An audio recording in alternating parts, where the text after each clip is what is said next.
Hello guys, तो हम straight line का एक और क्वेश्चन देखेंगे। आइए इस क्वेश्चन को सॉल्व करते हैं। Let the area of the triangle formed by a straight line L, okay, with the coordinate axis be 48 square units. तो सबसे पहले जितना काम उतना करते हैं।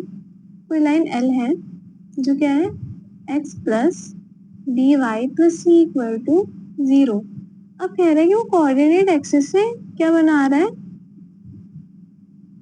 ट्राइंगल बना रहा है। तो इस तरीके से भी हो सकता है, वो कोऑर्डिनेट एक्सिस इस तरीके से भी हो सकता है, इस तरीके से भी हो सकता है, इस तरीके से भी हो सकता है। तो हमें बी और सी के बारे में पता ही नहीं है, तो हम ड्रॉ नहीं कर सकते। तो हम एक रफली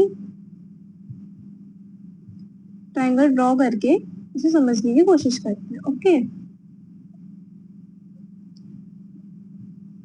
तो ये हमने मान लिया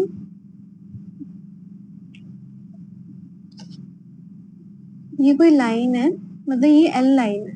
अब एल की इंटरसेप्ट फॉर्म कैसे निकालेंगे, तो एल की इंटरसेप्ट फॉर्म होगी X upon minus C plus B upon minus C, sorry Y upon minus C upon B equal to 1। तो ये वाला पॉइंट क्या आ जाएगा, माइनस सी कॉमा 0। ये पॉइंट क्या आ जाएगा, 0 comma minus C upon B. Okay, ये आ गया ओ A B. O A B नाम दे देते हैं।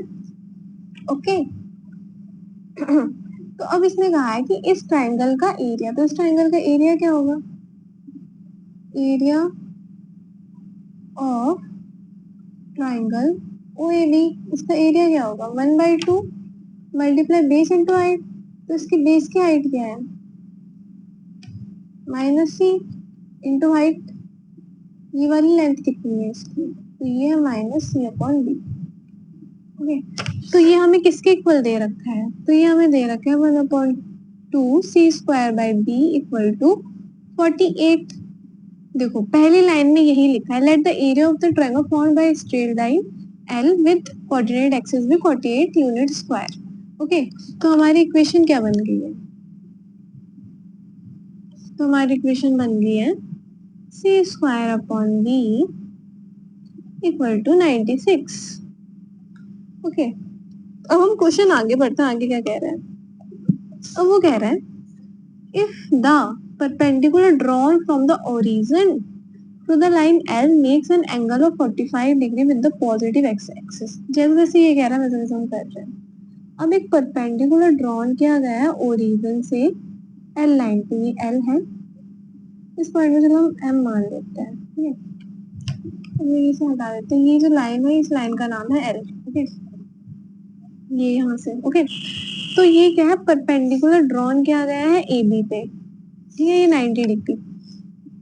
बट ये जो है ना, ये पॉजिटिव एक्स एक्सिस से कितना एंगल बना रहा है, 45 डिग्री। ओके, तो आपको पता ही है अगर कोई भी line anti clockwise x axis से थीटा एंगल बनाती है तो उस लाइन की स्लोप क्या होती है, tan थीटा, है ना। तो आपकी OM की स्लोप क्या होगी, OM की स्लोप होगी आपकी tan 45। ये कितना हो गया, 1 हो गया। आपको पता है कि जो OM है वो परपेंडिकुलर है किस पे, AB पे। तो AB की स्लोप क्या होगी, m into m1 m2 equal to -1। तो स्लोप ऑफ AB आ गया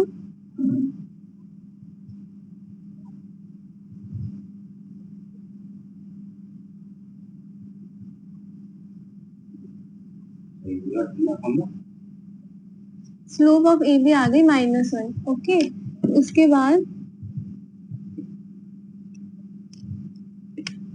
आपके पास इक्वेशन क्या है, x plus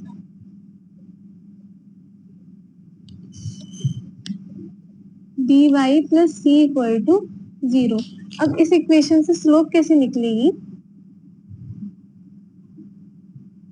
slope of AB equal to -1 upon b, क्योंकि ये AB की इक्वेशन है। तो ये भी स्लोप है, ये भी स्लोप है, तो दोनों आ गए -1 अपॉन b इक्वल टू -1। तो b की वैल्यू आपके आ गई 1। ओके, b की वैल्यू 1 आ गई, तो आप c की वैल्यू इस इक्वेशन से निकाल लेंगे। C square upon B equal to 96, तो सी स्क्वायर आ गया 96। अब आपसे पूछा क्या है, आपसे पूछा है B square plus C square की वैल्यू, तो B square plus C square equal to 1 plus 1 square plus 96, तो ये आ गया आपका 97। ओके, जैसे जैसे क्वेश्चन में कहा था हमने वैसे वैसे किया और हमारा आंसर आ गया। So thank you guys for watching this video. I hope you enjoyed this video. Thank you so much.